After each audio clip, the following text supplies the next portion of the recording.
My name is Robert Prendeville. I'm a dairy calf to beef researcher in Ireland with Teagask. So I was invited here today to this dairy calf to beef unit by AHDB to discuss sustainable blueprints for dairy calf to beef production.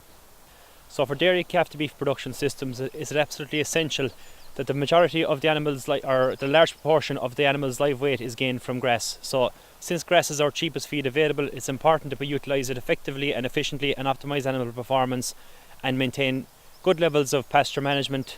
So it's absolutely essential that the pasture management is consistent throughout the grazing year. So when I say that, ideally animals should be going into pre-grazing herbage yields of 10 to 12 centimetres in height, with post-grazing residuals of about 4 centimetres. For calves at pasture, 4.5 centimetres is more than adequate, just to ensure that the calves aren't being grazing too tight and hampering calf performance. For some of our systems that we're doing research in Teagask at the moment, it's very much focused on finishing the animals before their second winter off pasture. So the advantage to this is that you avoid the expensive winter finishing period, but it is absolutely essential that high levels of pasture management are maintained throughout the second grazing year.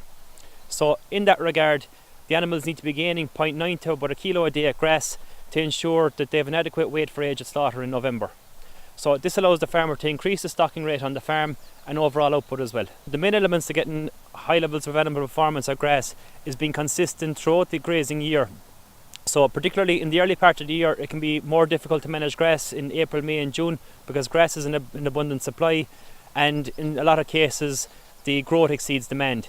So during this period, it's absolutely essential that farmers pay attention to detail for their grass management and remove surplus grass as bale silage to ensure that good levels of pasture quality are available in subsequent rotations to the animals. So for cattle at grass, beef farmers should be aiming for their calves to be gaining about 0.8 of a kilo per day during their first grazing year. Then when they're subsequently at pasture for their second period, they should be aiming to get 0.9 of a kilo a day at pasture to ensure optimum animal performance. In dairy beef systems, the best grassland managers have adopted a rotational grazing system, and in some cases they've put in spur roads into larger fields and fenced areas off, making the paddocks that bit smaller. It's a lot easier to manage, and they have the opportunity then to cut more silage, utilise their grass more efficiently, and overall it just improves animal performance because top quality grass is available to the animals throughout the grazing year. When animals are slaughtered at a younger age, grass-based finishing strategies are more suitable for early maturing animals, where beef farmers have the opportunity to slaughter spring-born calves in November just before the second winter. Ideally, those early maturing animals would have an adequate fat cover at slaughter at a carcass weight of about 280 kilos.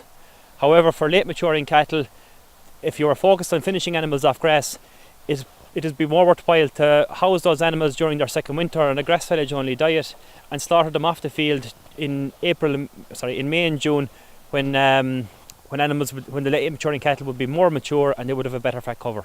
For late maturing steers finished during their third season off pasture, I would recommend finishing them on a pasture diet supplemented with 2.5 to 3 kilos of concentrate for 60 days pre-slaughter.